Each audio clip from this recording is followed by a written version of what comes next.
रोजो रोजो पियला में राजा बड़ी खराबी बा। रोजो रोजो पियला में राजा बड़ी खराबी बा। गाँव के लोग ताना मारे पियवा तो हर शराबी बा।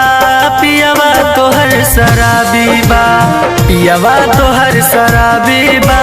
पियवा तो हर शराबी बा।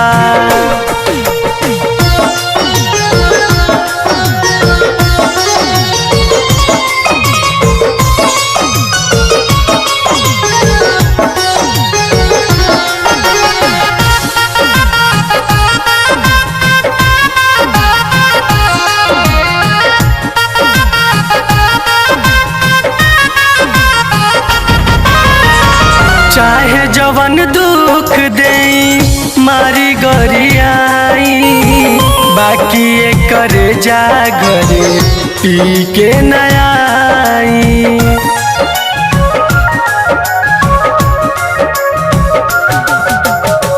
चाहे जवन दुख दे मारी गरियाई, बाकी एकर जा घरे पी के नयाई।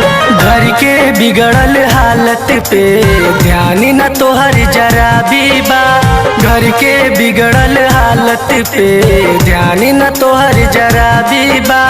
गाँव के लोग ताना मारे पियवा तो हर शराबी बा।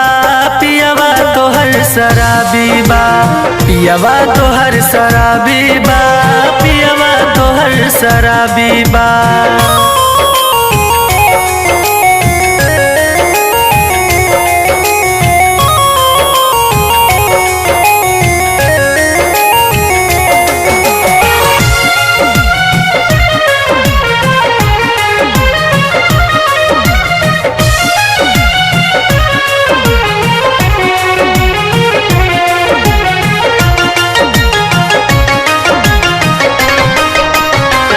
बेच देला नथिया पायल कनवा के बाली, मारी पीट करेला रोजो देत बाड़ गाली।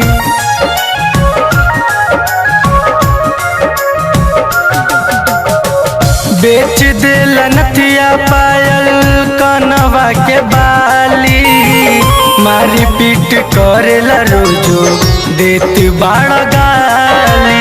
खाए के ठीक न घरवा में फिर भी शौक नवाबी बा। खाए के ठीक न घरवा में फिर भी शौक नवाबी बा। गाँव के लोग ताना मारे पियवा तो हर शराबी बा। पियवा तो हर शराबी बा। पियवा तो हर शराबी बा। पियवा तो हर शराबी बा।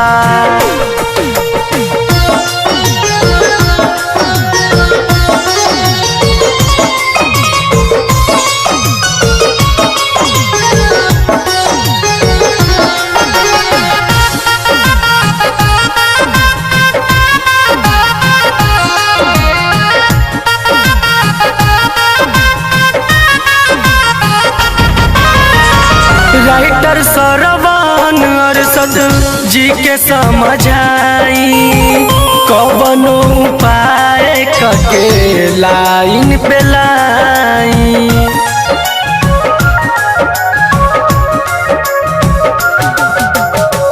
राइटर सरवन रतन जी के समझाई, कवनो उपाय करके लाइन पे लाई।